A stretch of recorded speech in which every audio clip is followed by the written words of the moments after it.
tous, bonjour à toutes, bienvenue sur ce nouveau webinaire. Je vous invite à nous faire signe dans le chat quand vous êtes connectés, comme ça c'est pour moi le signe que tout fonctionne. J'attends de voir des premiers messages s'afficher et on sera bon. Eh bien ça fonctionne. Bonjour Leslie, Valérie, Claude, Franck, Gaël, Ingrid, bienvenue à tout le monde. Je suis ravie de vous retrouver. C'est mon premier webinaire de l'année, j'étais pas là la semaine dernière, mais ça y est, je suis de retour. Ravie de vous retrouver et en plus, en ce qui me concerne, du coup j'attaque un sujet que j'adore. Je trouve qu'on n'en parle pas assez et je suis ravie qu'on puisse l'aborder aujourd'hui avec deux experts du sujet puisqu'on va parler de sédentarité au travail. On vous en dira un peu plus juste après. Et pour démarrer, je vous invite à vous présenter. On a deux invités, Boris et Loïs. Boris, je te laisse nous dire en quelques mots qui tu es, ce que tu fais de beau. Ouais, alors bonjour à toutes et à tous. Donc merci beaucoup pour cette opportunité. Donc moi, je suis enseignant chercheur à l'École normale supérieure de Rennes et je travaille surtout sur les théories de la motivation, comment amener les individus à s'engager dans l'activité physique tout au long de leur vie. Et en particulier, on a une hypothèse de la théorie du moindre effort. Je pense qu'on va en discuter aujourd'hui, qui fait que on a toutes les peines du monde finalement à s'engager dans l'activité physique et donc on essaye de proposer des solutions pour amener les gens à s'engager véritablement dans l'activité physique et tout au long de leur vie. Super. Donc, ça annonce déjà un webinaire prometteur. Héloïse, alors, même si on te connaît déjà maintenant sur Culture RH, ce n'est pas la première fois que tu viens, mais rafraîchis-nous la mémoire. Yes, bonjour à tous et à toutes. Donc, je suis Loïs, je suis marketing manager chez Urban Sports Club. Et en effet, on prend souvent la parole sur des sujets liés au bien-être au travail et au sport. Et donc, aujourd'hui, on est très heureux de pouvoir parler de sédentarité avec Boris, avec du coup, un angle plus scientifique que d'habitude, même si on essaye toujours de baser nos réflexions sur des études scientifiques, des données, etc. Mais là, aujourd'hui, on a quelqu'un qui les crée, ces données. Donc, voilà, ravi. Top. Tu nous dis quelques mots sur Urban Sports Club, qu'on comprenne bien de quoi il s'agit, bien que on t'a déjà eu précédemment, mais c'est bien de nous rappeler un petit peu ce que vous faites. Avec plaisir. Donc, on est l'avantage salarial sport et bien-être le plus flexible et diversifié d'Europe. On permet en fait aux entreprises qui souhaitent promouvoir l'activité physique, le bien-être au sein du lieu de travail, de le faire plus aisément parce que c'est une responsabilité des employeurs, mais en fait, ce n'est pas facile à faire. Donc, on leur permet de le faire plus simplement à travers un réseau en fait de partenaires à travers toute l'Europe. Donc, des partenaires, ça va être des salles de sport, des studios de yoga, des piscines, des studios de pilates, plus de 50 activités disponibles, donc avec l'idée d'avoir l'outil le plus inclusif possible et le plus d'activités disponibles possible pour que chacun et chacune s'y retrouve. C'est également un réseau d'applications auxquelles l'Urban Sports Club donne accès, comme Petit Bambou, qui permettent d'investir sur des sujets aussi de santé mentale, de sommeil, de nutrition, et également des cours en ligne. Voilà, donc on accompagne les entreprises à travers cette offre-là. Ok, très clair. Et donc aujourd'hui, on l'a dit, je l'ai dit brièvement en intro, mais on se retrouve aujourd'hui donc pour parler de sédentarité au travail.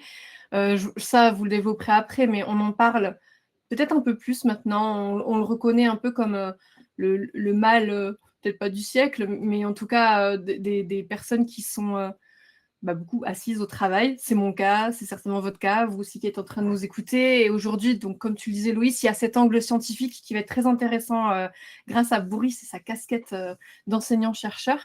Et évidemment, on a aussi prévu de partager des clés pour vous en tant que RH, parce que l'idée, c'est qu'à la fin du webinaire, vous repartiez en vous disant voilà ce que je peux faire peut-être déjà là, dès aujourd'hui, dès demain, et c'est vraiment le but de ce webinaire.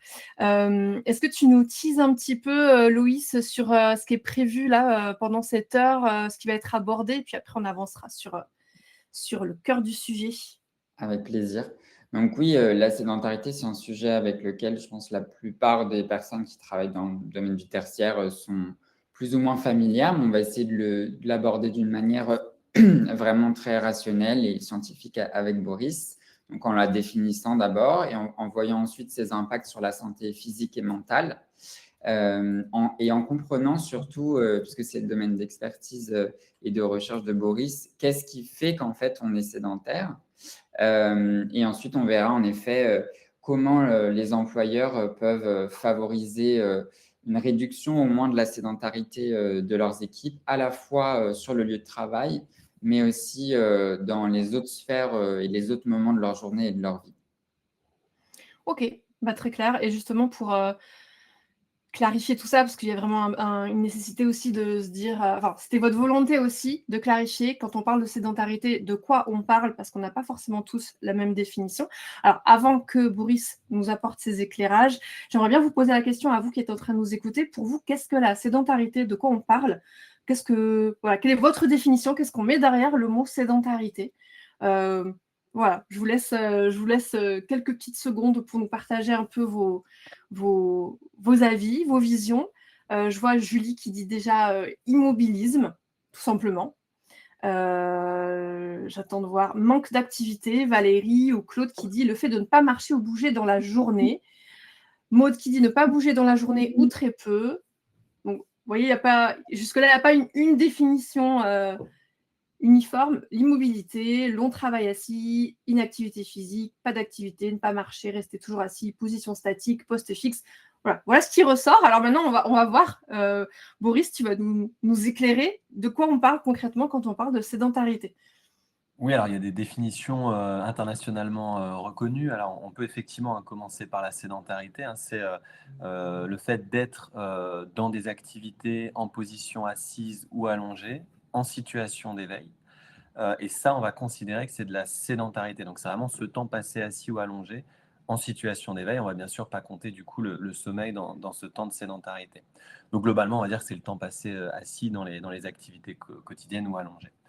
Donc ça, c'est un concept de sédentarité. Et puis à côté, on a le concept d'activité physique qui est un petit peu différent, parce que l'activité physique, si on prend la définition originale, c'est l'ensemble de la dépense énergétique qui est faite par l'activation des muscles striés-squelettiques, ça veut dire les muscles qu'on contrôle volontairement. Et donc, on va avoir une augmentation de la dépense énergétique par rapport au repos. Et donc là, on voit déjà que l'activité physique, c'est quelque chose d'assez global qui englobe l'ensemble des activités où il va y avoir une mise en mouvement, prendre les escaliers, faire aussi le ménage, laver sa voiture, faire du jardinage, se déplacer à pied. On est vraiment ici dans de l'activité physique.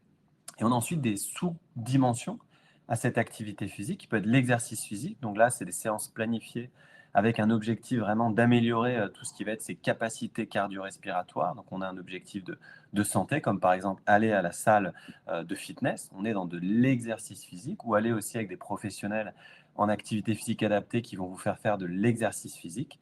Et puis à côté, on a le sport, où là, si on définit le sport, c'est vraiment tout ce qui revient à l'idée de compétition. La définition, hein, c'est l'ensemble des situations motrices codifiées sous forme de compétition institutionnalisée. Par exemple, jouer au foot, jouer au basket, faire de l'athlétisme, etc. Et là où c'est fondamental pour moi de rappeler, c'est qu'on ne demande pas aux gens d'être sportifs, on leur demande d'être actifs. Donc ça peut passer par le sport. Vous pouvez vous inscrire dans un club de sport et c'est très bien, mais vous pouvez aussi atteindre les recommandations, on pourra en discuter, en faisant de l'activité physique quotidienne, comme de la marche, comme aller courir aussi dehors, comme voilà, trouver dans votre quotidien des bouts, des portions finalement, des moments d'activité physique. Et la petite différence, et c'est là les deux derniers éléments entre sédentarité et inactivité physique, c'est que vous pouvez être très actif physiquement. C'est le cas, par exemple, globalement des maîtres de conférences, hein, des enseignants-chercheurs en STAPS, ils sont très actifs physiquement, ils vont faire 30, 1 heure, peut-être 1 heure et demie d'activité physique la plupart des jours de la semaine. Mais dans le même temps, ils vont être très sédentaires parce qu'ils vont être extrêmement, passer beaucoup de temps assis devant leur travail. Et c'est là où on voit finalement que c'est fondamental de rappeler que pour avoir un meilleur profil de santé, il faut non seulement être actif physiquement, donc accumuler de l'activité physique, mais aussi limiter son temps passé assis. Et pour ceux qui regardent un petit peu les campagnes de communication, on a l'Observatoire national de l'activité physique et sportive qui s'appelle l'ONAPS, qui fait une campagne de communication avec les sportifs olympiques, qui montrent des champions olympiques qui sont assis sur un canapé. Et on dit, oui, on est très sportif, mais on est aussi sédentaire. Et donc, il faut essayer de comprendre que ce n'est pas en allant faire 30 minutes d'activité physique que ça va suffire. Les données, elles sont claires. Si vous faites 30 minutes d'activité physique par jour d'intensité modérée à vigoureuse, c'est bien, mais ça ne va pas être suffisant pour contrer 8 heures passées assis. Et c'est pour ça, et là je vais vraiment insister dessus, il faut agir sur les deux leviers, chercher à augmenter l'activité physique et chercher à réduire le temps passé assis. Alors pas forcément le temps total, hein, on peut avoir beaucoup de temps passé assis, mais en tout cas au moins de casser les périodes prolongées de temps sédentaire. Les recommandations, hein, c'est pas plus d'une demi-heure d'affilée. Alors, ça paraît un petit peu beaucoup, mais on va dire au moins pas une heure. C'est-à-dire que toutes les heures, il faut au moins se lever et se mettre en mouvement. Et là, vous allez casser ces périodes sédentaires prolongées. Vous allez vraiment réduire leurs effets négatifs. Donc, si je récapitule, hein, on va essayer de passer d'un profil d'inactivité physique, ne pas atteindre les recommandations sédentaires. Donc, en gros, vous êtes assis toute la journée et vous n'allez pas faire d'activité physique, à un profil où on va faire de l'activité physique et en plus, on va au maximum réduire le temps passé assis au travail, mais aussi dans les loisirs, dans les modes de déplacement. Je veux bien rebondir sur la distinction entre l'activité physique et le sport, parce qu'en effet, ça, c'est quelque chose que les entreprises nous objectent souvent quand on leur parle de notre solution. Il y a certaines personnes qui ne se sentent pas du tout concernées, qui vont me dire « Ah non, non, mais chez nous, on n'est pas du tout sportif, etc. » Et évidemment, du coup, c'est hyper important de rappeler que qu'on demande qu'il n'est nécessaire pour personne de devenir compétiteur, d'avoir besoin de faire des prouesses sportives, etc. Et que ça peut être des choses très, très simples, très douces qui s'insèrent dans le quotidien. Et qu'en fait, le sport, c'est vraiment l'affaire de tout le monde, que ce soit en termes d'âge, de secteur d'activité des entreprises, parce que parfois on va nous dire oui, mais ça c'est pour les startups, etc. Mais en fait, il n'y a pas, on est tous des êtres humains et quel que soit le secteur d'activité de l'entreprise dans laquelle on travaille, quel que soit notre âge, etc., on a besoin de bouger tout simplement, quoi. Ouais, C'est ça, c'est vraiment intéressant parce fondamental. que ce que tu disais, Boris, si je comprends bien, en fait, il y a une notion aussi de, de régularité plus que d'intensité finalement. Et c'est intéressant parce que ça fait énormément écho à un webinaire qu'on a fait déjà, Loïs, avec Adrien Chignard, c'était en septembre l'année dernière, tu te souviens. Alors c'était très focus santé mentale, mais c'est exactement le même raisonnement où Adrien, qui est psychologue du travail, si je dis pas de bêtises, expliquait notamment par rapport à la notion de sommeil. Il avait utilisé cet exemple-là où on a besoin de dormir tous les jours et on ne peut pas se dire « Ah, je ne vais pas dormir pendant 7 jours et puis je vais tout rattraper le week-end ». Et ça rejoint exactement ce que tu dis. Finalement, la santé mentale et la santé physique ont les mêmes codes et ont les mêmes attentes. Enfin, je ne sais pas si c'est clair ce que je dis, mais peut-être que tu vas m'aider à reclarifier ça. Finalement, c'est les mêmes enjeux, Ouais. Alors, à la fois mental et physique. Alors, c'est vrai qu'on va peut-être revenir après dessus, hein, mais l'activité physique, bon, elle a clairement des bénéfices sur la santé physique, on est globalement d'accord. Elle a aussi des bénéfices sur la santé mentale et la santé En plus. cognitive. Donc, il y a clairement un effet qui est assez général de l'activité physique. Et il y a un mécanisme global, en fait, c'est la régulation du système inflammatoire. On peut assez bien le démontrer, hein, et c'est cette régulation du système inflammatoire qui va avoir des effets sur la santé physique, la santé mentale, la santé cognitive. Sur cette idée de répétition, alors je suis toujours un peu prudent parce que les données, elles ne sont pas encore convaincantes. On a ce qu'on appelle les week-end warriors, hein, les guerriers du week-end, qui font toute leur activité physique le week-end. Ouais. Et pour l'instant, les données en termes d'effets sur la santé, il n'y a pas vraiment de différence. Par contre, on a quand même beaucoup plus de risques de blessures chez les week-end warriors. Hein, les kinés pourront vous le dire, ils ont plein de gens qui arrivent parce qu'ils ont vraiment des douleurs. Et j'aime bien rappeler deux éléments. Le premier élément, c'est un élément, on va dire, théorique. Lorsque vous faites de l'activité physique, vous allez libérer un ensemble de protéines, d'hormones, etc. Et globalement, leur action, c'est 24 à 48 heures. Donc, on comprend bien que si on n'est pas actif tous les jours ou tous les 2 jours, on ne va pas bénéficier de l'activité physique de la même manière. Et j'aime bien aussi rappeler, mais c'est un peu ce que tu viens de dire, hein, sur le sommeil, c'est ce que dit François Carré, hein, ça ne viendrait pas à l'idée de vous brosser 14 fois les dents le dimanche, vos dents, elles seraient sales, voire abîmées. Donc, c'est vraiment tous les jours. Donc, je fais attention, les données, elles ne sont pas encore suffisamment robustes, mais on a quand même plein d'arguments liés à la blessure, liés au mécanisme théorique aussi, hein, pour dire, oui, l'activité physique, c'est tous les jours, ou en tout cas la plupart des jours de la semaine.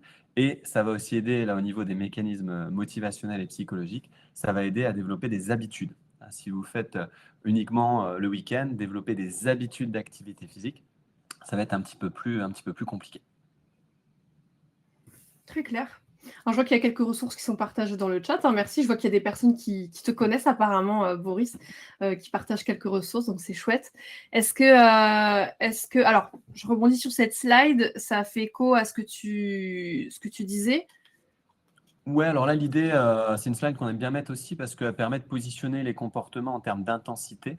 Et on voit qu'on est vraiment sur un continuum. Et le but, hein, il est de s'éloigner le plus possible en fait du comportement sédentaire, hein, qui est défini. Alors, on appelle ça le métabolique équivalent task, hein, le MET. Donc, c'est la consommation d'oxygène globalement en repos. Donc, on va essayer de sortir de cette consommation. On a ensuite des activités light. Alors, les activités light, c'est des activités légères. Elles ne sont pas dans les recommandations de l'OMS. Mais les données s'accumulent pour montrer que des activités légères vont être bénéfiques pour la santé, notamment en cassant le temps sédentaire. Et après, on rentre dans des activités physiques plutôt modérées et vigoureuses. Ce qui est intéressant ici, c'est de voir quand est-ce qu'on est en modéré et vigoureux. C'est pas si simple de le savoir finalement. Quand est-ce que je suis modéré, quand est-ce que je suis léger, quand est-ce que je suis vigoureux. Donc on a des repères. C'est des repères sur une échelle d'effort. 0, pas du tout d'effort, à 10, le plus d'effort possible. Et quand vous rentrez dans le modéré, c'est vous considérez que vous avez un effort qui est entre 5 à 6. Vous commencez à avoir une accélération de la respiration. Vous pouvez parler, mais vous ne pouvez pas chanter, par exemple. Là, vous êtes dans du modéré. Et puis quand vous n'arrivez plus à suivre une conversation et c'est très très difficile là de parler, là vous rentrez dans de l'intensité vigoureuse. Ce qu'on peut montrer aussi en termes de données, c'est qu'à partir de modéré, on a vraiment des effets qui sont marqués. Et effectivement, si on va dans des intensités vigoureuses, on peut avoir des effets qui vont être un petit peu plus prononcés. Mais là, tout l'enjeu, il est de se dire, si je vais dans du vigoureux, je vais plutôt déclencher des réponses affectives négatives. Donc l'engagement et la durée est difficile. Je vais revenir dessus, hein, mais il y a une règle Mmh. vraiment fondamentale pour permettre l'engagement durable dans l'activité physique, c'est que ça fasse du bien sur le moment, c'est-à-dire qu'il y ait des émotions positives, on va revenir dessus, mais la clé de l'engagement, c'est les affects positifs, c'est les émotions positives. Faire de l'activité physique uniquement pour la santé, et ça on l'a bien démontré, c'est utile de le savoir, la santé, mais en aucun cas ça va permettre un engagement sur le long terme. Mmh. Je retiens du coup d'essayer de chanter la prochaine fois que je fais du sport pour savoir à quel niveau d'intensité je suis.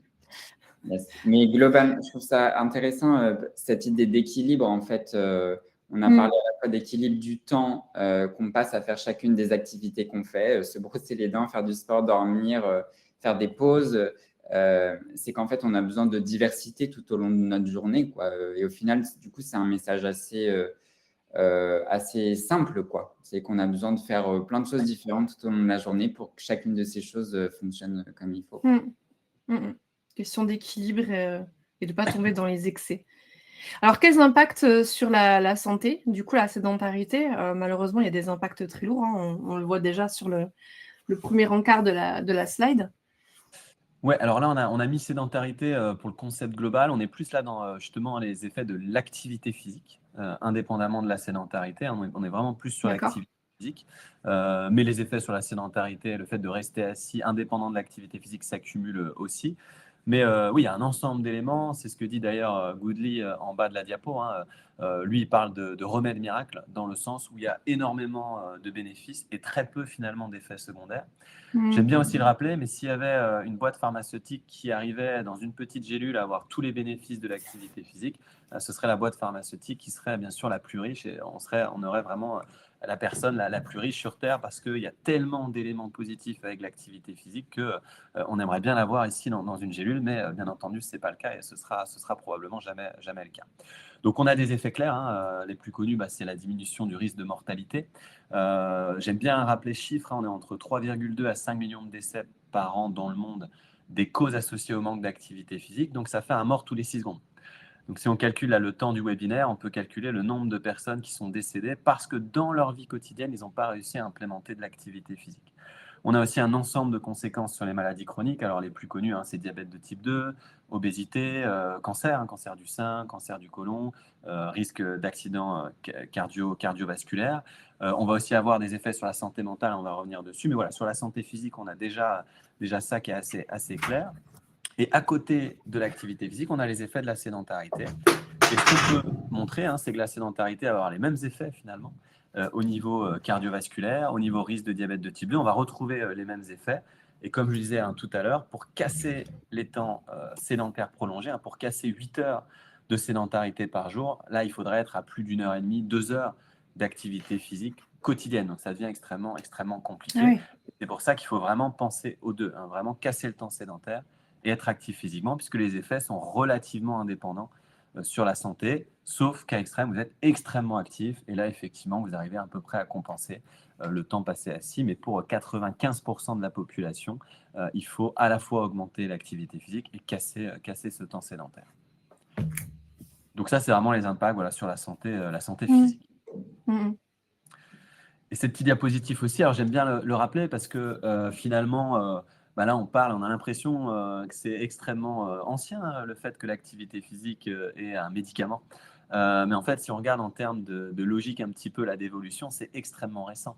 Alors on a bien sûr les philosophes grecs, hein, Hippocrate, Galien, qui parlaient des bénéfices de l'activité physique, la marche est la meilleure médecine de l'homme. On avait déjà ces idées bien sûr des philosophes, mais la première donnée empirique épidémiologique moderne qui vient confirmer les effets bénéfiques de l'activité physique sur la santé, c'est la fameuse étude des bus rouges londoniens de Morris, où il a comparé en fait des contrôleurs de bus aux conducteurs de bus. Donc c'est globalement des gens qui ont les mêmes conditions socio-économiques, ils habitent dans les mêmes quartiers, donc ils ont vraiment un profil qui est assez commun. Et la grande différence entre ces deux professions, c'est qu'on a des gens qui vont être assis toute la journée parce qu'ils vont conduire le bus. Donc ça, on parle de driver, attention aux faux amis. Et on a les contrôleurs qui sont les conducteurs, ici dans l'étude. Et qu'est-ce qu'on remarque? C'est que les personnes qui ont le métier actif, donc qui vont passer leur temps et leur journée à monter les deux étages, l'étage du fameux bus rouge londonien, leur risque de décéder d'une attaque cardiaque, il est bien moindre que ceux qui vont Oui. conduire le bus. Et donc ça a été démontré de manière assez robuste. Et il a répliqué ça chez les postiers. On retrouve exactement les mêmes effets. Les postiers qui vont trier le courrier assis vont avoir un risque de décéder d'une attaque cardiaque bien plus important que les postiers qui vont livrer le courrier. Donc ça, c'est la première étude. Et puis voilà, sur les 70, 80 années qui ont suivi, là, on a vraiment accumulé un ensemble de données pour montrer que l'activité physique va vraiment bénéficier à la santé physique de manière claire. Et là, vraiment, on n'a aucun doute sur les bénéfices de l'activité physique. Mmh. Mmh. Donc ça, c'est Louis, la si tu voulais santé compléter? physique. Oui, en effet, je trouve ça hyper intéressant parce que, comme disait Boris, on a deux personnes qui ont le même lieu de travail, mais qui font juste une activité différente. Et c'est là qu'on se rend compte à quel point le pouvoir de notre travail, de notre activité au quotidien, elle est puissante, quoi, parce que la différence, en plus, elle est majeure, quoi. Ce n'est pas une petite différence faible. Donc, c'est à la fois un peu affolant parce qu'on se dit, de tristesse pour ces personnes qui font un travail aussi sédentaire, dont nous d'ailleurs du coup.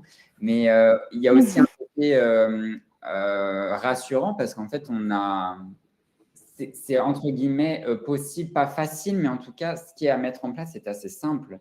On Oui. verra après, mais on a vraiment un pouvoir d'action pour changer en fait cette sédentarité. Et d'ailleurs, c'est le cas il y a plein d'habitudes de vie qui ont un pouvoir énorme sur notre santé, qui sont assez simples, entre guillemets. Là, on parle aujourd'hui d'activité physique, mais c'est aussi le cas sur la nutrition, le sommeil, etc. En fait. Donc, c'est rassurant de savoir qu'on a quand même plein de leviers d'action pour aller bien au quotidien et sur le long terme. Parce que c'est vrai que ça peut être anxiogène de voir…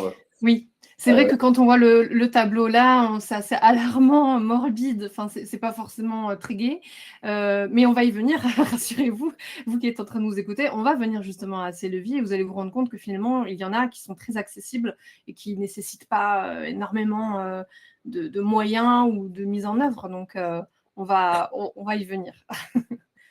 On va se rassurer. Et puis là, on rentre sur les bénéfices de la santé mentale. Alors, les preuves, elles sont un petit peu moins solides que sur la santé physique, mais elles sont quand même de très bonne qualité. Alors, il y a plein de preuves chez les enfants, je ne vais pas rentrer dessus, mais comme on a tous, la plupart des gens ont des enfants, je vais juste le rappeler. Les enfants du CP à la terminale, le temps passé assis sur une chaise, c'est une année entière, nuit incluse. Donc, 365 jours du CP à la terminale, ils sont assis sur une chaise. J'aime bien le répéter, il n'y a aucun intérêt en termes d'apprentissage. On peut le démontrer, le fait de bouger améliore les apprentissages.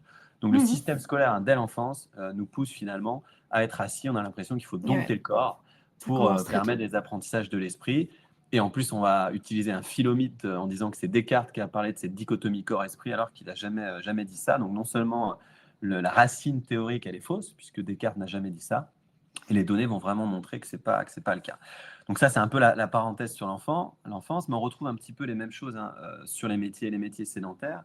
Et ce que je veux vraiment dire, et là je suis allé regarder donc les méta-analyses et les revues systématiques, donc juste un petit point méthodologique, c'est en fait des études qui vont prendre l'ensemble des études de la littérature et qui vont essayer de faire un résumé des données, soit qualitatif, ce qu'on appelle une systématique revue, soit on va réussir à regarder et avoir un indicateur statistique global, ce qu'on appelle des méta-analyses. Et ce qui est extrêmement bien démontré dans la littérature, c'est que mettre en mouvement ses employés, alors ça va réduire les risques de dépression, réduire les risques de stress et de fatigue. Le fameux burn-out aussi, on peut démontrer qu'il est réduit. Ça va aussi améliorer les performances, ça j'insiste dessus.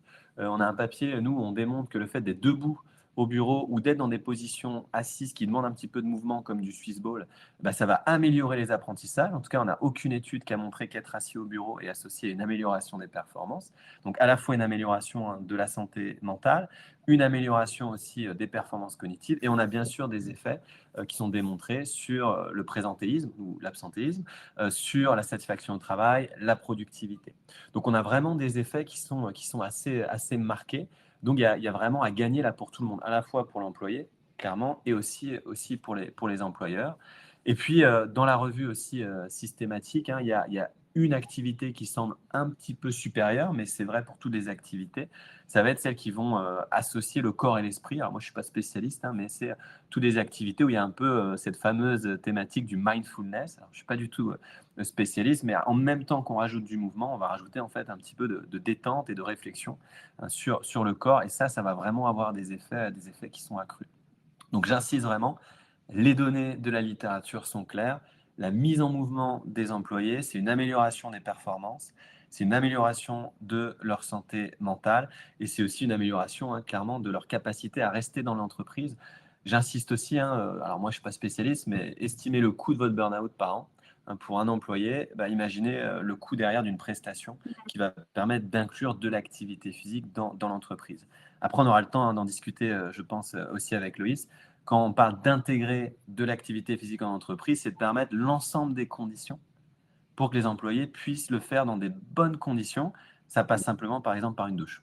Ça, c'est clair que si vous voulez avoir une activité physique, il faut que vous employiez un temps de pause suffisant et qu'ils aient la possibilité de se Oui. doucher l'air. Mais on reviendra sur Mhm. ça après. Et alors, Loïs, vu que c'est votre spécialité chez Urban Sports Club, je vois Gaëlle, elle rebondit sur ce que tu disais, Boris. Elle dit, est-ce que vous avez des exemples d'activités qui associent le corps et l'esprit? Loïs, j'imagine que tu as des exemples en tête. Oui, c'est notamment les activités comme le yoga, Boris, c'est ça? Alors, il y a du yoga. Alors, moi, je ne suis pas spécialiste, mais il y a aussi tout ce qui va être mindfulness. Donc, après, il faut aller regarder sur Oui. Internet. Il y a plein de ressources et c'est des activités qui vont vraiment créer du mouvement corporel, mais il va y avoir vraiment une sensation, on va se recentrer sur son Mm. corps. Oui, c'est Après, le cas je le de- répète, les autres activités sont très efficaces aussi. Mm. Mais celle-là, effectivement, l'effet, il est un petit peu plus marqué dans cette revue de littérature. Oui. C'est vrai que donc, mindfulness en français, on peut le traduire en tout cas par la pleine conscience et c'est quelque chose qui est assez développé dans le yoga. Et ça peut se comparer à de la méditation, sauf que c'est vrai que la méditation pure assise, pour le coup, on ne lutte pas contre la sédentarité, même si en général, c'est une autre posture assise puisque c'est au sol et pas sur une chaise, ce qui lutte pas contre la sédentarité, mais en tout cas, on change de posture assise. Mais pour rebondir sur la dimension de l'intérêt pour l'employeur, parce que les RH, elles sont habituées en fait à avoir envie de mettre des choses en place, mais de se voir évidemment objecter des contraintes en fait financières ou tout simplement d'activités, d'opérations, etc. Et donc, les RH ont besoin d'arguments financiers euh, et de prouver l'impact des solutions qu'elles veulent mettre en place. Bon, c'est entre guillemets par certains aspects un peu cynique parce que on devrait les employeurs devraient avoir à cœur de favoriser le bien-être des salariés, même si ça n'avait pas d'impact positif sur la performance au travail. Mais évidemment, on comprend qu'une entreprise Eh oui. doit verser des salaires tous les mois, faire des profits, etc. Pas toujours. Mais là, on a clairement, justement, Boris, tu le citais, des études qui montrent en fait que dans l'intérêt de l'employeur de prendre soin de la santé physique et mentale des salariés, de réduire la sédentarité, non seulement pour que les personnes soient plus présentes au travail, donc moins d'arrêt maladie, mais aussi que quand elles le sont au travail, qu'elles soient plus performantes, qu'elles soient plus créatives. Nous, on parle aussi très souvent de cohésion d'équipe. Bon, c'est pas du domaine de la santé, mais qu'en fait, de faire du sport avec ses collègues, c'est une façon différente de les rencontrer et ça permet vraiment d'entrer dans une autre dimension ensuite dans les relations de travail. Donc, à nouveau, quelque chose de rassurant puisqu'il y a une convergence en fait des intérêts individuels, c'est-à-dire nous, chacun de nous, pour notre bien-être, on a besoin d'être moins sédentaire, mais l'entreprise, en fait, a besoin que ses salariés soient moins sédentaires, même si on regarde ça d'un point de vue, entre guillemets, égoïste et purement financier. Donc, au final, c'est très rassurant. Ça ruisselle sur le collectif, sur l'entreprise au global, finalement. Exactement. Oui, puis ce qu'on peut rappeler, et là les données sont assez claires, hein, mais c'est évident, hein, mais les données le montrent, c'est une faible santé mentale, ça ne permet pas d'être performant. Donc dans tous les cas, un employé qui n'est pas bien dans sa tête ne pourra pas être performant, c'est pas possible. Les deux fonctionnent ensemble, donc il faut gérer le bien-être pour aussi gérer la performance dans tous les cas. Alors là, on arrive, je vois, sur la diapo qui est au cœur de nos recherches. Donc, c'est vraiment un argumentaire qui est assez clair pour nous, hein. C'est que si on prend la théorie de l'évolution, l'être humain, il a évolué dans une situation où il y avait une pénurie de ressources. Et donc, la conservation de l'énergie, elle jouait un rôle clé en fait pour la survie. Et donc, au cours des 2-3 derniers millions d'années, notre cerveau, il s'est construit avec une idée en tête. C'est au maximum économiser de l'énergie pour justement maintenir et optimiser les chances de survie. Sauf que bien sûr, aujourd'hui, on n'a plus besoin de le faire. Et donc, ce qu'on peut regarder aussi, si on prend les données modernes de la littérature en neurosciences cognitives, si vous regardez des tests où vous demandez aux gens de traiter de l'effort physique, on voit que le cerveau va traiter l'effort physique comme un coût, comme une expérience aversive, c'est-à-dire comme quelque chose à éviter. Et donc, on va plutôt éviter tous les efforts physiques inutiles. Donc, dès que possible, notre corps, il est orienté pour essayer de minimiser l'effort. Et donc, ça, c'est vraiment l'élément fondamental. Et pourquoi on parle aussi ici de la problématique acrasique, c'est que on peut avoir les meilleures intentions du monde. Et Aristote, c'est ce qu'il a montré. On a des gens qui savent ce qui est bon pour eux. Et nous, on sait que l'activité physique, c'est bon pour nous. Et pourtant, on va agir à l'encontre de ce que notre opinion nous dicte comme meilleur. On sait ce qui est bon pour nous, mais dans la réalité de nos vies, on va agir à l'encontre. C'est ce qu'il appelle l'acrasie ou la faiblesse de la volonté. Alors, il a un terme un petit peu moins joli pour dire qu'on n'arrive pas à se retenir. C'est l'incontinence comportementale. Et cette idée d'incontinence comportementale, c'est quoi? C'est qu'on a nos processus réfléchis, on sait que c'est bon pour nous et on a une intention de mettre en place le comportement. Mais à côté, on va avoir des mécanismes plus automatiques, plus émotionnels, plus impulsifs qui vont plutôt nous éloigner de l'activité physique.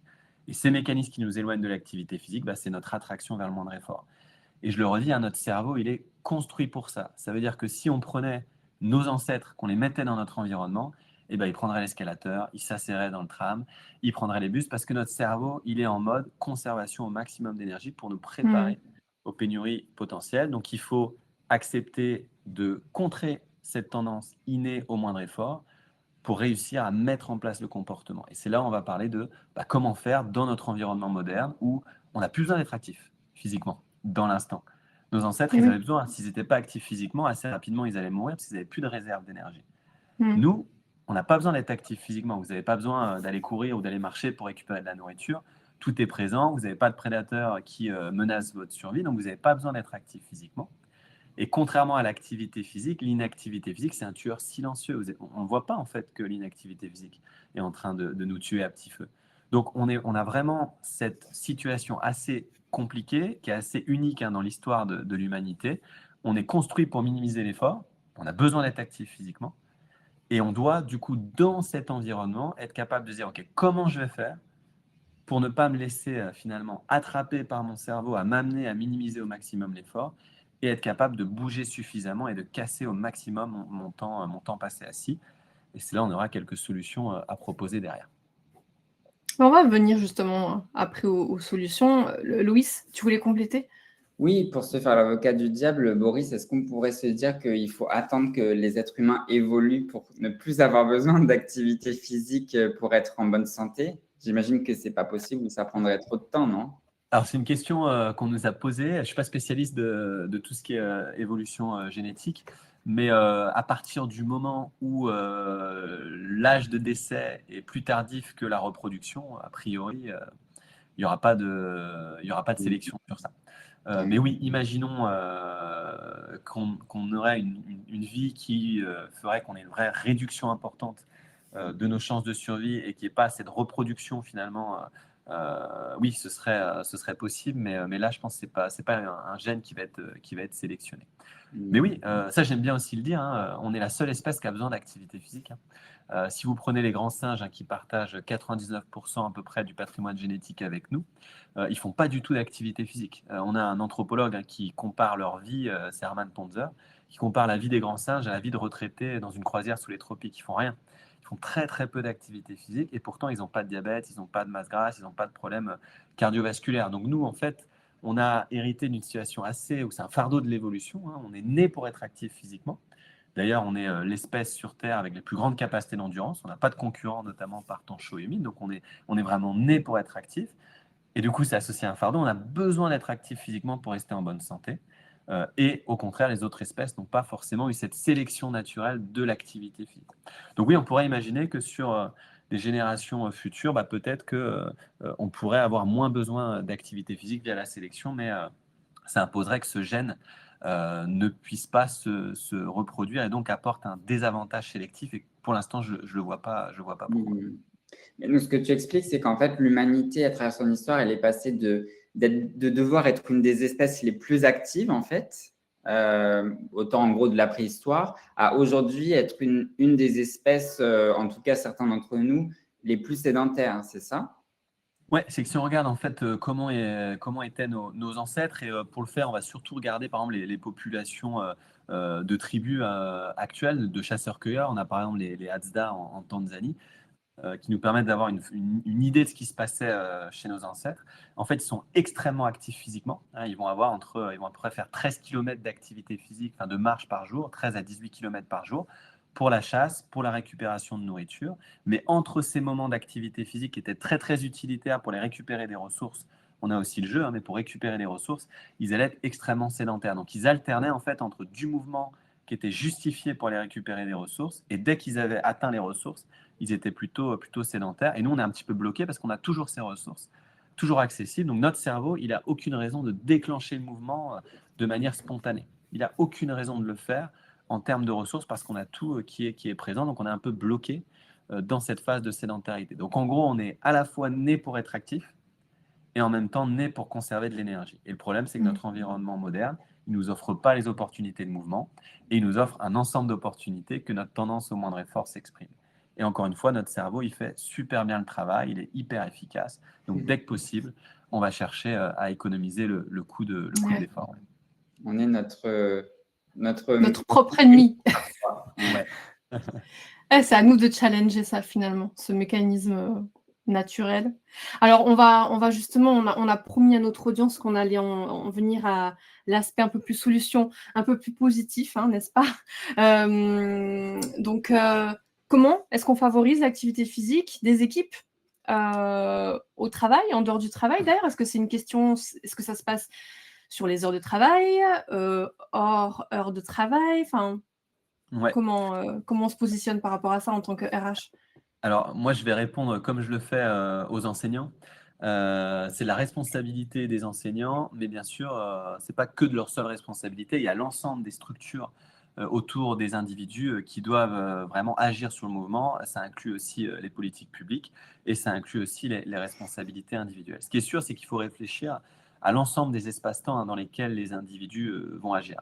Donc il y a des choses qui se font déjà, mais typiquement les mobilités actives, c'est assez efficace. On a une étude en Suède qui montre qu'en permettant aux gens d'utiliser plutôt des mobilités actives que plutôt tout ce qui est motorisé, on va améliorer leur bien-être et on va réduire aussi la probabilité d'absentéisme. Donc on a des effets effectivement sur ça. Donc ça, c'est plutôt inciter aux mobilités actives et ça commence à se faire. Alors j'insiste, il faut aussi, voilà, si l'entreprise dit très bien, on va favoriser la mobilité active, mais pour se rendre à l'entreprise, il y a une voie express ou une autoroute et on a une piste cyclable qui est juste séparée par un trait, c'est pas une vraie mobilité active qu'on est en train de promouvoir. Donc il faut vraiment avoir une politique volontariste aussi de l'ensemble de la structure et de l'environnement.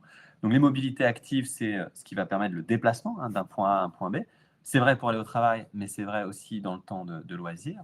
Ensuite, on a au moment de l'entreprise, et c'est là où la définition, c'est pour ça que j'aime bien définir les concepts, la distinction entre sport et activité physique, elle est fondamentale. On peut promouvoir du sport, c'est par exemple ce que peut faire Urban Sport, donc prévoir des temps de sport dans l'emploi du temps de travail. J'aime bien donner cet exemple, mais quand j'étais en Suisse, on a l'organisme qui donne les financements suisses comme l'Agence nationale de la recherche, on appelle ça le Fonds national suisse. Et tous les employés du Fonds national suisse, ils ont 1 heure dans leur emploi du temps d'activité physique rémunérée. Ça veut dire, alors, je ne sais plus à combien d'heures, c'était peut-être à 38 heures ou 40 heures, je ne m'en rappelle plus, mais en gros, ils ont 39 heures de travail effectif et ils ont 1 heure de travail qui est consacrée à faire du sport. S'ils ne veulent pas le faire, ils ont le droit, mais du coup, ils travaillent 1 heure de plus assis sur leur bureau. Ça, c'est une vraie politique volontariste finalement. Et encore une ça fois, encourage. bien sûr, et en termes d'efficacité, en plus, c'est ça qui est assez bon, c'est que la performance au travail va être améliorée. Donc en fait, c'est pas une vraie perte. Oui, ils vont passer un peu moins de temps assis au bureau à travailler sur le contenu, mais globalement, leur performance va être améliorée parce qu'ils vont avoir un meilleur traitement de l'information, une meilleure concentration, etc. Donc finalement, là, tout le monde y gagne. Donc on a ces possibilités de mettre du sport, et après, j'insiste dessus, encore une fois, les conditions doivent être réunies pour leur permettre de monter aussi en intensité. C'est-à-dire que si on veut faire une activité physique et qu'il n'y a pas de douche, vous allez faire quoi? Des activités physiques extrêmement légères. Parce que ce n'est pas possible de faire transpirer vos employés et que derrière, ils reviennent l'après-midi tout transpirants Bien avec, sûr. avec la mauvaise odeur et où ça ne va pas être agréable. Donc ça veut dire qu'il y a aussi tout un environnement autour qui doit être présent. Donc ça, c'est des sports, c'est des temps consacrés à l'activité physique ou à l'exercice physique, un temps et un espace consacrés à ça où les employés peuvent s'inscrire et venir. Et ensuite, on a tout ce qui va être un petit peu, on pourrait appeler ça de l'organisation spatiale au sein de l'entreprise, les bureaux assez debout. Alors là, bon, malheureusement, là, je suis en déplacement, mais sinon, j'aurais peut-être fait la présentation sur mon tapis de marche, où ça veut dire que sur vos 8 heures passées par jour au bureau, vous allez marcher peut-être 1 à 2 heures. Mais ça suffit largement pour atteindre les recommandations. C'est aussi des petits trucs et astuces qu'on pourra peut-être redonner, mais c'est éviter par exemple d'avoir une cafetière ou une bouilloire dans votre bureau, mais c'est bien de la mettre dans un espace commun et les interdire, encore une fois, de les contraindre et d'interdire. Ça oblige à se Voilà, lever régulièrement. ça va obliger à se lever. Si un étage, c'est encore mieux, parce qu'il va y avoir de la montée d'escalier. Donc, c'est toutes ces petites choses qui peuvent être pensées pour contraindre. Je le redis encore une fois, à partir du moment où l'option du moindre effort est disponible, notre cerveau, il va la chercher. Alors peut-être que pendant 1 mois, 2 mois, on va arriver, parce qu'on va avoir la volonté de le faire, parce qu'on va vouloir perdre du poids, etc. Mais sur toute une vie, on ne va jamais y arriver. J'adore donner cet exemple, mais dans les hôpitaux universitaires de Genève, lorsqu'on fait des études en réhabilitation cardiaque, donc c'est des gens quand même qui ont un infarctus du myocarde, qui ont besoin de faire de l'activité physique, ils vont venir en ambulatoire aux hôpitaux universitaires de Genève, ils vont avoir 6 semaines de prise en charge, ils viennent quasiment tous les jours, ils ont de l'éducation thérapeutique, ils ont de l'éducation sur la nutrition, on leur explique tous les bienfaits de l'activité physique. Ils font leurs 6 semaines. À la sortie, il y a déjà la moitié qui ne fait plus d'activité physique. Donc encore une fois, c'est très très difficile d'être actif physiquement de manière quotidienne. Alors on a des arguments pour le faire sur les émotions positives, on reviendra dessus.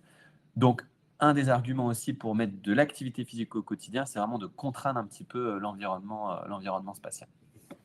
Et Boris, juste petite parenthèse, quand tout à l'heure tu évoquais cette forme de paresse innée, il y a Anne-Marie qui demandait, est-ce qu'il y a des techniques mentales pour justement lutter contre cette paresse innée? Alors, tu as déjà donné ce petit tips, par exemple, de la cafetière, de ne pas la laisser près du bureau, mais la mettre dans une autre pièce, ça oblige à se lever, etc. Est-ce qu'il y a d'autres, plus d'un point de vue mental, comment est-ce qu'on réussit à sortir de ce mécanisme, justement? Alors, ce mécanisme, il ne faut pas oublier qu'il est protecteur.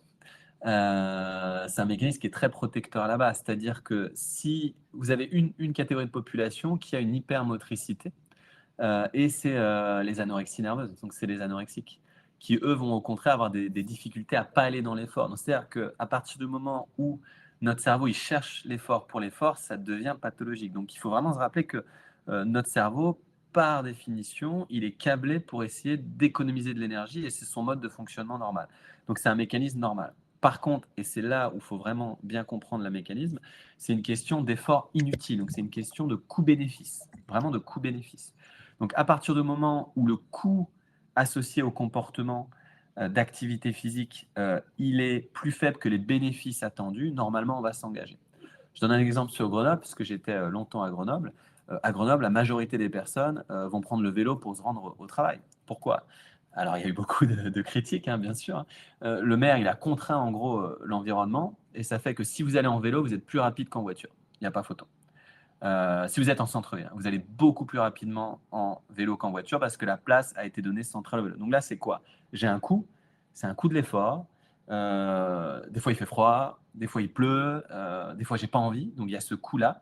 Mais le bénéfice, c'est quoi? Ça me coûte moins cher. J'ai des bénéfices pour ma santé, même s'ils ne sont pas forcément fondamentaux. Je vais gagner du temps.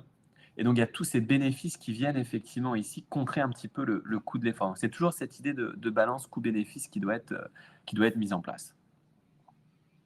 Je ne sais pas si je réponds bien à la question, mais c'est vraiment un petit peu cette idée-là, quoi. Si, je pense que si, et je pense que ça serait intéressant justement maintenant d'embrayer sur le rôle des RH parce que moi je pense aux RH qui nous écoutent et qui doivent probablement, être en accord avec ce que vous partagez. Mais maintenant je me dis, moi en tant que RH, j'ai envie de me dire: «OK, mais qu'est-ce que je dois faire moi à mon échelle? Qu'est-ce que je peux faire? C'est quoi mon rôle là-dedans?» Heu, voilà, c'est aussi ça le but du webinaire aujourd'hui, c'est que vous puissiez repartir avec des billes. Qu'est-ce que je fais dès demain? Et je peux prendre la parole Ouais. Mmh. dessus. En fait, donc là, on vient de parler des choses qu'on peut mettre en place en dehors du temps de travail et ça s'associe à des choses qui peuvent être mises sur le temps de travail. Donc, par exemple, en tant que RH, pour favoriser les mobilités actives dont parlait Boris, on peut par exemple réfléchir en fait à un mode de subvention de ces activités. Par exemple, rembourser de manière plus avantageuse si c'est le vélo que la carte de transport, voire rembourser les deux pour favoriser le vélo.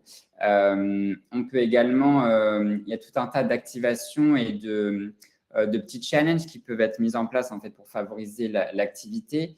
Il y a des entreprises, par exemple, qui organisent des challenges sur justement le nombre de fois qu'une personne est venue au travail sur la semaine en vélo, à pied, etc., en mobilité active.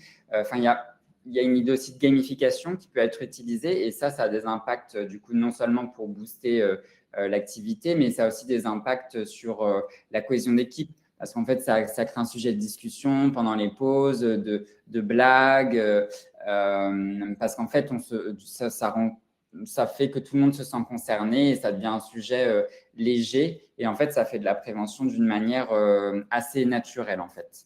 Et ça fonctionne en full remote aussi. Je vois quelqu'un qui demandait tout à l'heure pour le télétravail, le full remote. C'est aussi applicable dans un contexte de télétravail et en plus, ça peut du coup servir aussi à créer une forme de cohésion, de fédérer les équipes, même en étant à distance, j'imagine? Puisqu'il y a ce Oui. côté challenge, ludique. Tout à fait. Il y a une personne également qui parlait c'est Geoffrey qui disait comment faire quand nos salariés ne sont pas sur site. Oui. En effet, il y a à la fois le challenge, donc des personnes par exemple qui peuvent être en 100% télétravail, ou alors des entreprises qui ont de nombreux sites. Ça peut être notamment le cas dans le retail, par exemple, une entreprise qui a plein de boutiques un peu partout en France avec un nombre de salariés assez restreint sur chaque site. Et donc, certaines activités, par exemple, organiser un cours pour une boutique où il y a 3 ou 4 employés, c'est vrai que malheureusement, je pense que l'entreprise va arbitrer de ne pas le faire. Et c'est pour ça que beaucoup d'entreprises ont peur de mettre en place un avantage salarial qui sera principalement bénéfique pour les personnes du siège. C'est pour ça qu'en fait, notre offre chez Urban Sports Club, elle se développe à travers non seulement évidemment l'implantation physique de nos partenaires, qui elle est aussi en fait dépendante tout simplement du nombre de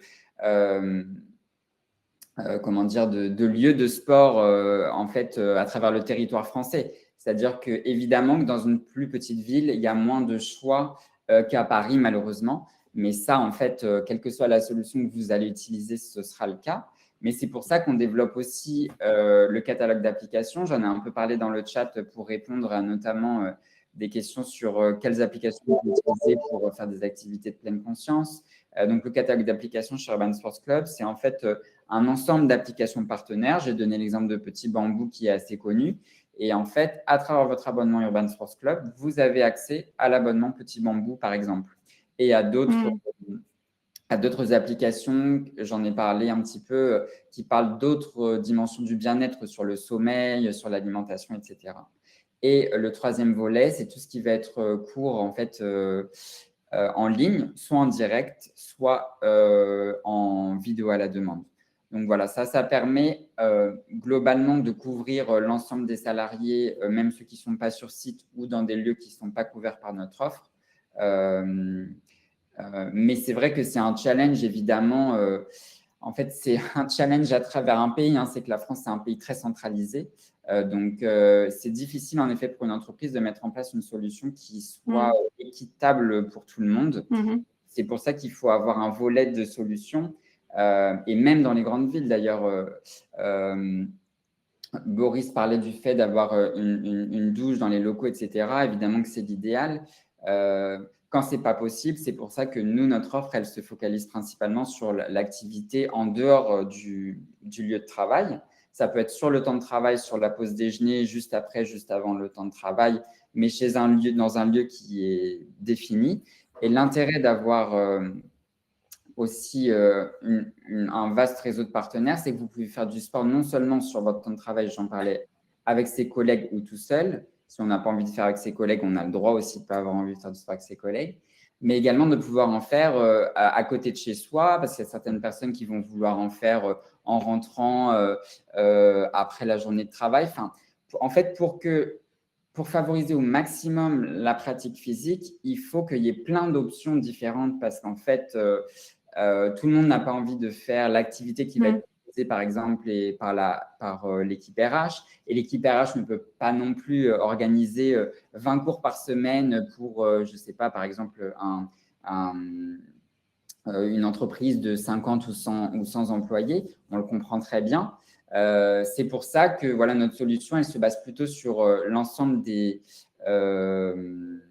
d'un réseau existant en fait sur le territoire de partenaires, ce qui permet en fait de créer une solution plus inclusive. Voilà. Et proposer un panel le plus large possible pour que ça puisse répondre aux attentes de chacun. Alors, je pense, Louise, qu'il va falloir que tu partages ton calendrier ou ton agenda dans le chat. Il y a Camille qui veut prendre rendez-vous avec toi. Donc, je ne sais pas si tu as un lien ou quoi que ce soit pour que les personnes, si elles le souhaitent. Je vais à la fin, juste pour le montrer, à la fin, il y a un petit ben voilà. Vous pourrez scanner. Vous pouvez scanner tout de suite. Vous pourrez le scanner, ça sera plus simple. Avec grand plaisir, oui. Ok. Il nous reste justement un peu moins de 10 minutes pour avancer sur ce webinaire. Je pense qu'il y a... Oula, j'ai avancé un peu trop vite, pardon. Je pense qu'il y avait encore quelques éléments que vous vouliez partager. Alors, le mobilier actif, tu l'as évoqué, Boris, les bureaux assis debout, c'est ça qu'on dit ? Oui, assis debout. Oui, c'est ça. Ouais. J'avais un doute. En le disant, je me suis dit, attends, c'est ça, assis debout, c'est bizarre. Non, mais c'est ça. Les bureaux assis debout, les réunions debout ou en marchant, c'est vrai que ça se pratique. Moi, je l'ai vécu aussi dans des entreprises précédentes. Alors, c'était à l'initiative d'une manager qui était hyper ouverte sur ce genre de pratique. Et c'était son initiative, elle, pour son équipe, qui proposait une fois par semaine d'aller marcher, faire la réunion en marchant. Donc, il y a des bénéfices reconnus de ça. J'ai déjà vu passer des études sur le fait de conduire des réunions en marchant ou même au téléphone. Naturellement, des fois, on a une tendance à se lever et à marcher. Finalement, c'est quelque chose d'assez naturel.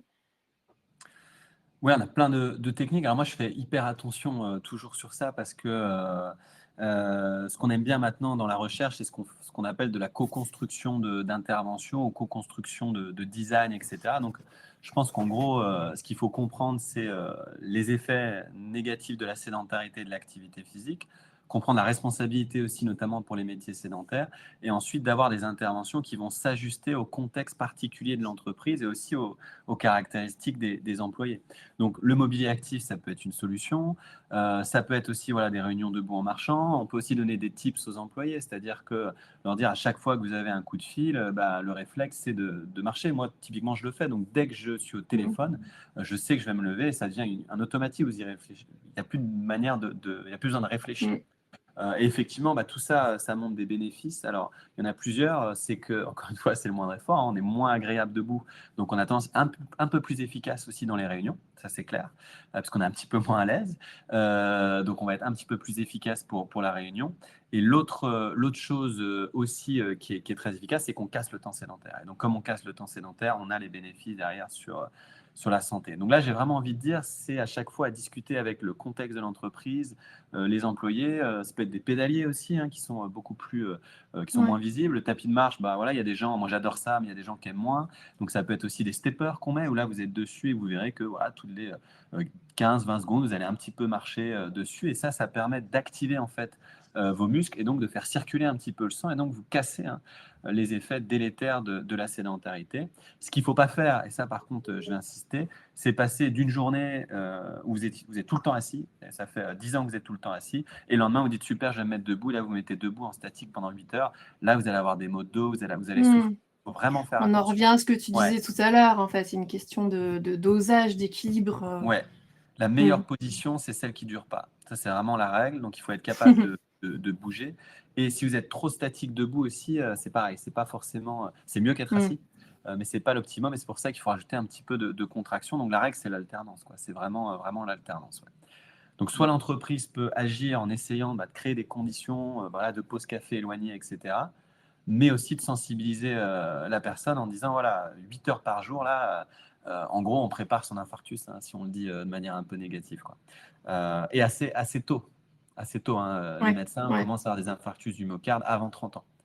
On a les diabètes de type 2 à 15 ans.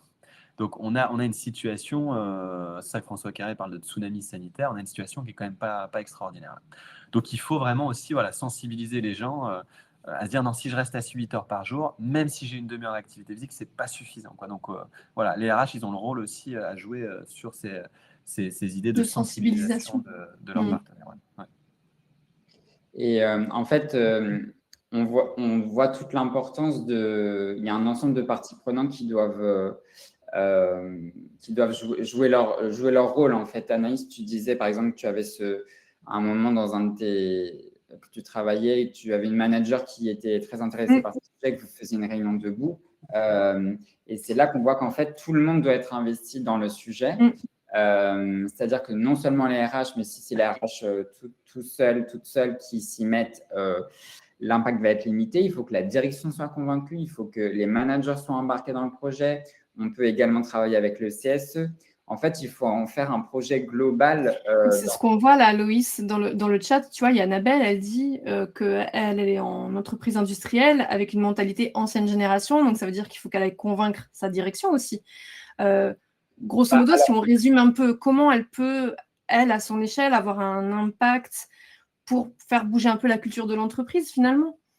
Alors, sur les entreprises industrielles, moi, on m'a souvent dit que, alors, c'est peut-être pas le cas de celle d'Annabelle, mais que comme il y a un très fort sujet, en fait, de risque d'accident de travail dans les usines, par exemple, parce que c'est un travail physique avec des machines, etc., ou dans le bâtiment, par exemple, il y a beaucoup d'entreprises qui mettent en place des échauffements le matin.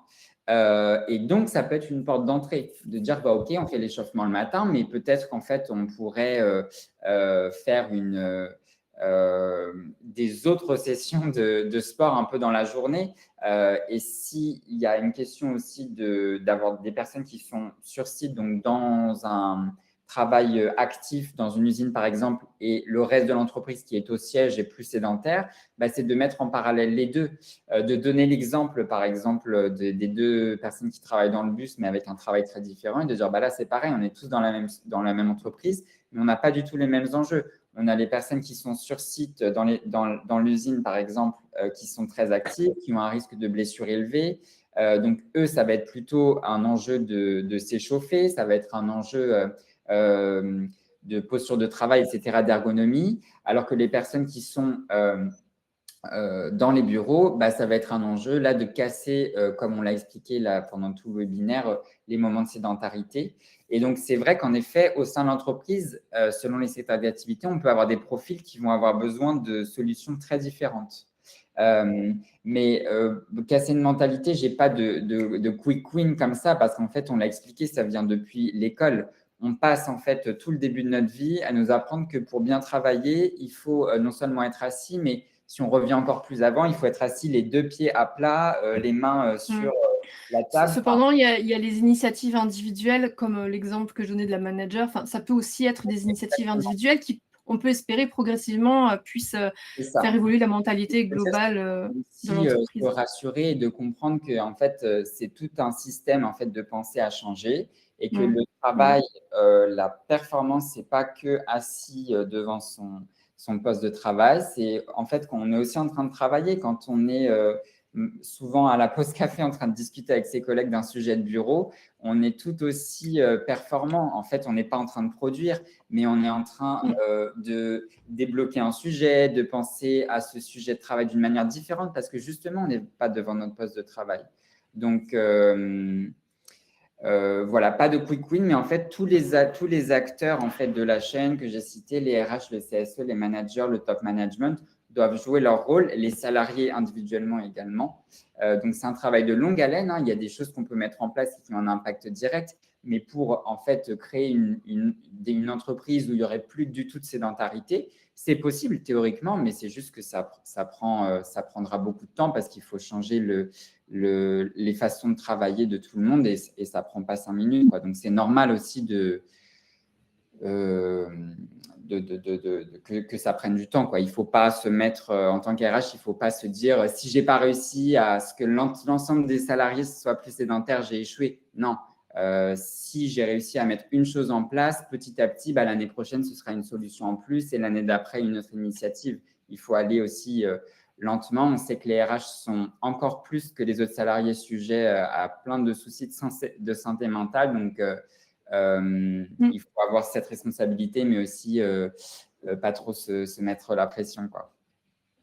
Alors, midi 2, ce sera la conclusion de ce webinaire. Quelques petites ressources qui peuvent être aussi un moyen, peut-être, de sensibiliser aussi à l'interne. Alors, on a un premier, Boris. Mais c'est toi, Boris? Ouais. Tu as sorti un bouquin? Il ressort demain. Non, c'est vrai?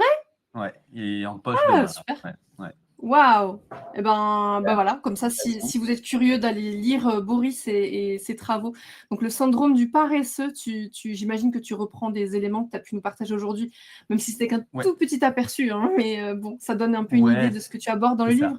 Oui, exactement. On parle un peu de ces mécanismes-là. On présente aussi des théories un petit peu plus globales en psychologie pour essayer de comprendre le fonctionnement neuronal, comment notre cerveau fonctionne et s'éloigne finalement de l'effort. Et puis après, on a une partie vraiment un petit peu plus pratique sur des trucs et astuces, les excuses principales. Et on essaye de tout regarder un petit peu à la loupe pour essayer de donner aussi des solutions aux gens pour être actifs physiquement. Mais je réponds juste sur une question que j'ai vue pour convaincre les RH. Je pense que, pas les RH, pardon, les chefs d'entreprise. Le premier point, c'est de leur démontrer avec justement les scientifiques que les connaissances, elles sont claires, faire bouger les employés améliore la santé physique, la santé mentale, la santé cognitive et les performances. Et donc, c'est leur montrer en fait qu'ils ont tout à gagner aussi d'un point de vue de l'entreprise de mettre leur personnel en mouvement.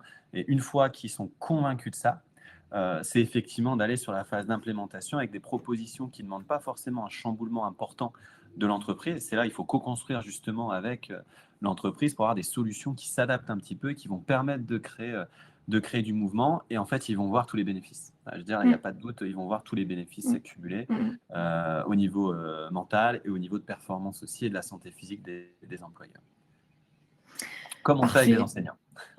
Parfait. On arrive au bout de ce webinaire. Alors, vous avez le QR code si jamais vous voulez prendre contact avec notre cher Loïs, qui se fera un plaisir de vous orienter si vous avez des questions sur les solutions qui sont proposées par Urban Sports Club.